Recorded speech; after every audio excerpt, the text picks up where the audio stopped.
Everybody, welcome to a special edition of Rumors versus Facts. This is Jed May and myself talking about the Georgia Bulldogs and the super hot recruiting streak they are on. 4 commits in 4 days. 3 more kids making commitment announcements in the next 48 hours. So Georgia could go 0 for 3, get all 3. I don't know. We'll ask Jed May and pepper him. That's why we pay him. I think he makes about $400,000 a year. So I think he's definitely worth it. So Jae Lamar, the latest in a line of recruits that the Bulldogs have landed. What are the Bulldogs getting in Jae Lamar, and how did it come down? Well, first of all, you're getting a running back from South Georgia, which is always a selling point for me. Yeah, he's a tough guy and a guy who, I was writing a story this morning, and he literally did not have a single offer until last August. He started getting more carries for Colquitt County, and Georgia Tech was his first offer. Georgia was one of the first ones in October, and he said in his post commitment interview thing with On3, he's like, yeah, as soon as I got that Georgia offer, I wanted to commit. Like, it was my dream school and whatever. And he went through the process and all this, but it always seemed like Georgia was kind of the one that you'd bet on. Like, Miami made a push. I know Clemson made a push this spring by getting him on campus and offering. But it just seemed like Georgia was always going to be tough to beat here. And he's a powerful guy. He's got good speed. He's got a very well-rounded game. And I think you see that by, at this time last year, as we look forward, it was Derek Cooper and Savion Hyder were the 2 top targets, running back at that point. And Cooper committed for what, 4 days? Yeah. And Jay has absolutely worked his way up to that same tier. He is a stud. He's an in-state guy. Credit to Josh Crawford for doing a good job. He's got all these South Georgia connections that I'm sure helps. So does Mike Bobo. So does Kirby Smart. So again, anytime you get a running back from Colquitt County, Valdosta, Thomasville, they're good in my book. So yeah, it's a big ad. Have they ever gotten one from there before? Dejon Edwards worked out pretty good. Just saying. I mean, undersized and overplayed. Dejon was an absolute beast. So it's a big get because it's a guy who, you needed a premier back in this class. And now you've got one. And now it turns to, do you land a Cooper or Hyder? Do you find another guy this fall? But no matter what happens, you've got your 1A, bell cow guy, and you see where you go from there. Well, I think it's interesting is you get him and you have Jared Curtis. And we've talked to Lincoln Keys. Lincoln Keys, the tight end commit, we were saw in Indianapolis yesterday. He's talking about how he's recruiting and how all the offensive guys kind of gelled at that official visit thing. Now, we also said that, Spafford gelled with him a little bit, so I'm not going to just sugarcoat and say, hey, everything's great. But when you get that class together and they start seeing each other a lot more, now you've got your tight end, running back, quarterback. They're going to turn to, Brett College, Malachi Lee. We need an offensive lineman. Hey, come block for me. Come help me out. Come play beside me. So I'm with you there. I think you have nailed it with the idea of getting that premier back, because you have to have the quarterback question answered. You have to have the running back question answered. You got to have that left tackle question answered. Got a big one earlier in the week. I feel like Georgia's always going to do well recruiting defensive guys because Glenn Schumann, Kirby Smart. But I think if you're a Georgia fan, you got to be excited about some of these names popping for the offense. And I think we're getting to that point in the cycle where these guys can really hone in on who they need. Like, if you're Jae Lamar, okay, now I'm going to start recruiting Cooper, Hyder / whoever the other running back is. The 2 receiver commits. Okay, we're really going to work on Craig Dandridge going into his commitment tomorrow, and then maybe a 4th guy after that. Tight end, Lincoln Keys can say, okay, I'm going to work on Caden Prothro. So we're really, yesterday.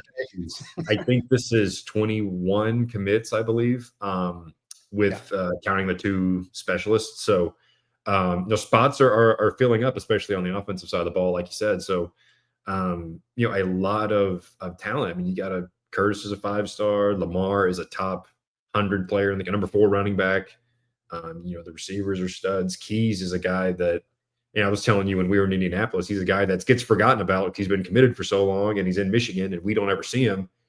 He's just outside of the top 100 and is a stud, and he never gets talked about. So just a bunch more skill talent coming to Athens, with more decisions coming. When you think about Caden Prothro, you think about, again, Craig Dandridge tomorrow. Another receiver, Derek Cooper, maybe.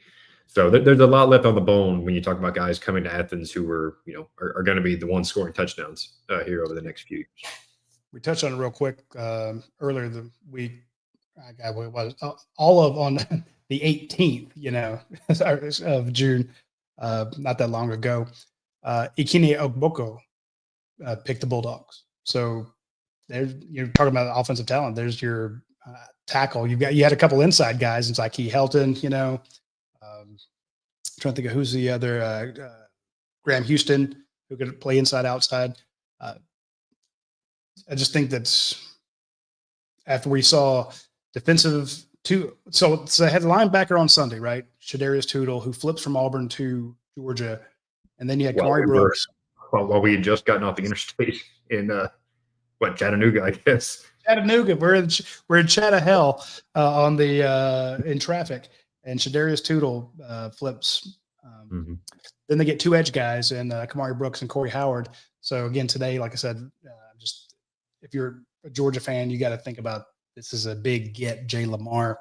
I like folks saying, look, give me a running back out of South Georgia. I'm with you there. Dandridge, Lee.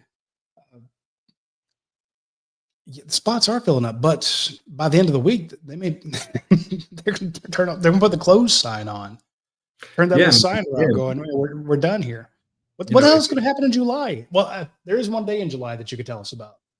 Yeah, July 12th, which, again, for being, for those who weren't following along, we had the our rivals 5-star event in Indianapolis, had a bunch of the top players in the country.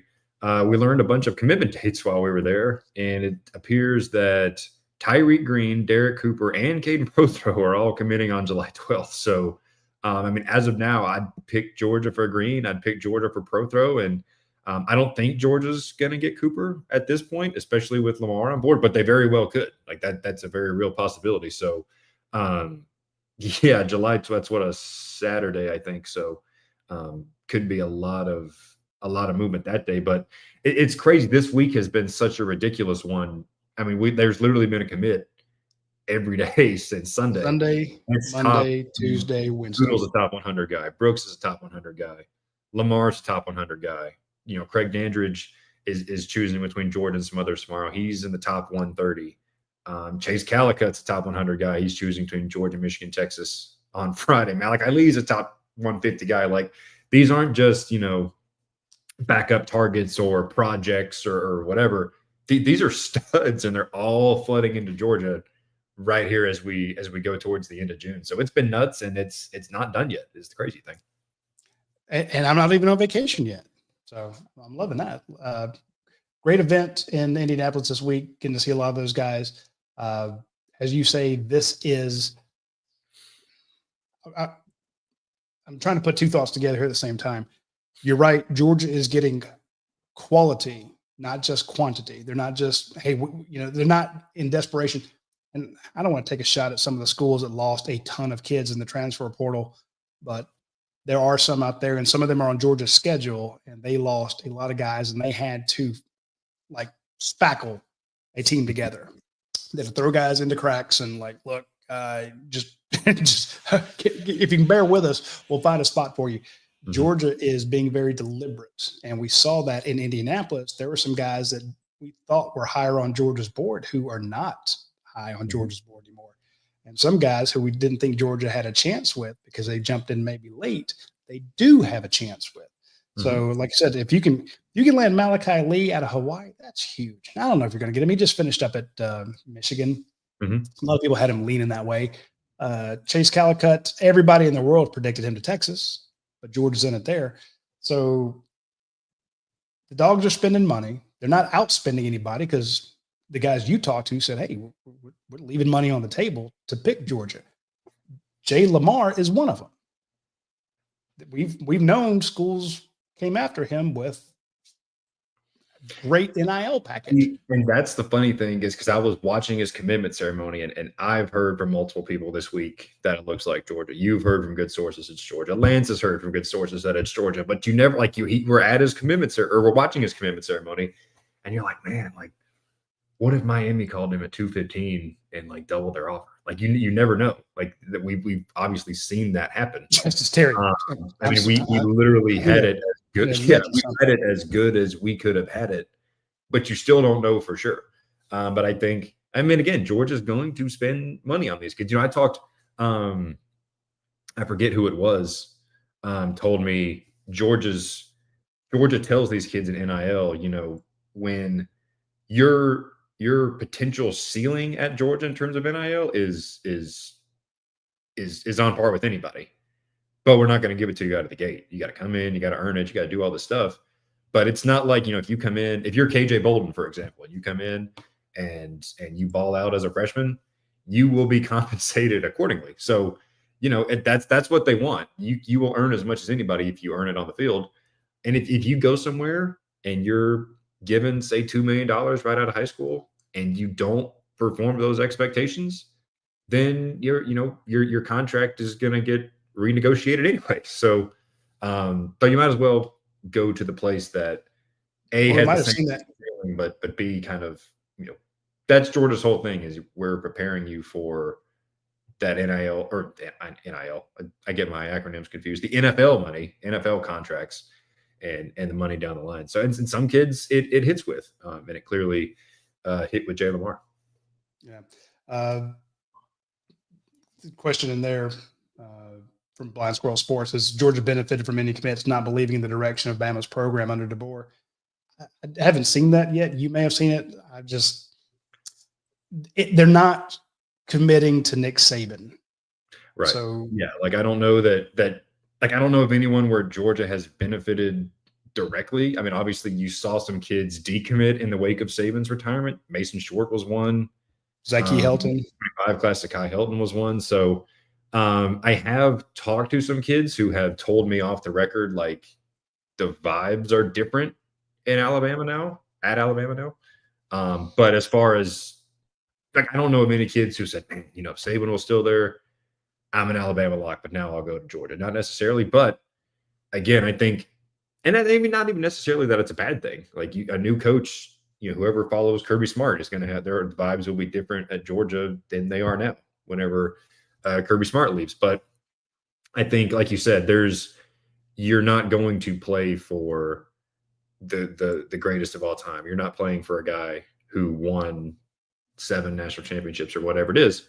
And Kalen DeBoer could get there. Kalen DeBoer could go win a national championship this year, and he's got beat Georgia.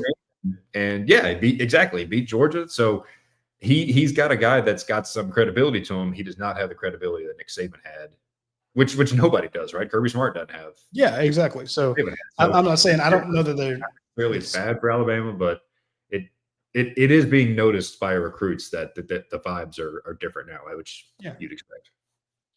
But also, I mean, Kirby's not getting the same guys he did. I was on with Cole Kubelik this morning, and they said, they're really tearing it up on the recruiting trail. What can why is he having success? And I said, look, he's really before he could stack up, an Andrew Thomas, a Jamari Sawyer, and a Broderick Jones back to back to back. He can't do that anymore. It is impossible. Nobody can. That's how he learned to win championships. He learned it under Nick Saban. Nick Saban, once the whole NIL thing hit, he's like, well, I can't win the way I used to. I'm not saying that's why he retired. He was definitely of age and temperament ready to retire. But remember, it kind of came out of the blue. Kirby can't win the way he used to. He can't stack the teams that he used to. But I will still give him the credit. I said this on Cole's show of if everyone has the same parameters, the same rules, Kirby is the best. I won't get, you can argue with him about his use of quarterbacks or whatever he's doing. But you can't argue with the man about roster management, about recruiting. Now, other schools have outspent him. Other schools have built things for transfers and plucked some players from him. I get that. But if all the rules are the same and if the calculus is the same, Kirby Smart's going to come in on top, and that's what we're seeing. So he's focused more on, I want guys who want to be here, who want to play football. And I know that fire, passion, and energy sounds like the most cliche of cliches of all time. And I have to stop my eyes from rolling and listen to the man. You remember, you hear about all these players who are yelled at by Kirby Smart, and they say, look, you don't listen to the tone, you listen to what he's saying, you listen to the message. And I'm trying to do that. I'm not trying to listen to the cliche. I'm trying to listen to what Kirby Smart wants. And he's said it so many times. He's like, look, I'm looking for fire, passion, energy. Corey Howard has that for Georgia. Jae Lamar has that for Georgia. Lincoln Keys has that for Georgia. Jared Curtis, committed, decommitted, comes back. You're starting to see that we're going to pay you the, NIL. We're going to be super competitive like everybody else. But if you want double what we're offering, or what if some other school comes and goes double, we're going to let you go. We're not going to be the highest bidder, but we want a guy who's going to be here. That's going to cut down on transfers. He can win with a guy that wants to put it all out there. Right. So, for sure. I will say this about, if you see like a 3-star commit to Georgia, it's like, oh, well, he's only a 3-star. Kirby took him. There's a 4-star that Kirby could get, but he wanted that 3-star. There might be a 5-star he could get, but he's not going to go with the most expensive roster. So I like what Kirby's doing. I think the eulogies and epitaphs have been maybe a little premature, because everybody else is dealing with the same thing. Nobody can do it.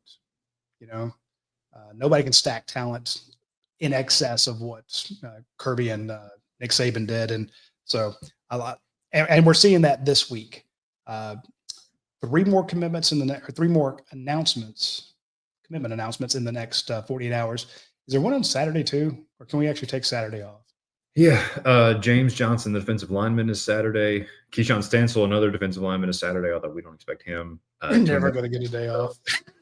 I mean, I hope the golf course has service, because, the golf course is, I'm going to be announcing myself, to some squirrels in some trees at about 11 a.m. on Saturday morning. But yeah, I mean, again, I've never seen, the only week that comes to mind is I think it was 2 years ago, maybe right at the beginning of July, where Georgia had like 4 offensive linemen commit back to back to back. Like Mike Hooney was one.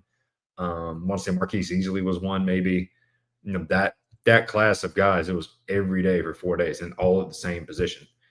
That's the only thing I can think of. But this one, I mean, this has been all over the board. You've gone linebacker, edge/defensive end. You've got running back today, potentially a receiver tomorrow, potentially a TB Friday, potentially a lineman Friday. Then you got some defensive guys Saturday. So it's been all over the place. Georgia's loading up. And again, like you said earlier, it's not just, it's not lower ranked guys who want to commit early and save a spot and might get booted later. Like these are studs. These are top priority targets. Georgia's been on Kamari Brooks for months, Shadarius Tootle for months, Jae Lamar for half a year. So they've been all over these guys. They're studs, they're wants, and a lot of them have already jumped on board as Bulldogs. Yeah. Just real quick, and we'll end on this. Carter Lucky, brother on the team. Ikene Ogboko, brother on the team. Zach Fort, Seven Cloud, committed forever. Lincoln Keys, committed forever. Seven Cloud, this is actually second go around. Zachy Hilton, calling Georgia his dream school. I mean, you go through this, and I don't want to get into we can look at it 2 ways. Are they the most talented? Are they the most dedicated to Georgia? And I think Kirby's checking boxes on most of these kids in both categories. So if you're a Georgia fan, you should be very excited about it and excited about what's coming up in the next 48 hours or so. Hi, Jed. I know you're busy. You have to pre-write some commit stories just in case. That's all my life is now, is pre-writing commit stories and golfing. So, sometimes. You poor thing. All right, folks, we appreciate everybody jumping on with us. I went a little longer than I meant to there. We'll do the same thing tomorrow, probably rain or shine, after Dandridge makes his announcement. If that breaks the streak, we'll talk about it then and can talk about where Georgia goes from there. But if he does, then hey, we'll keep the streak alive and talk about that and maybe what's coming up on Friday as well. So we will see you all later.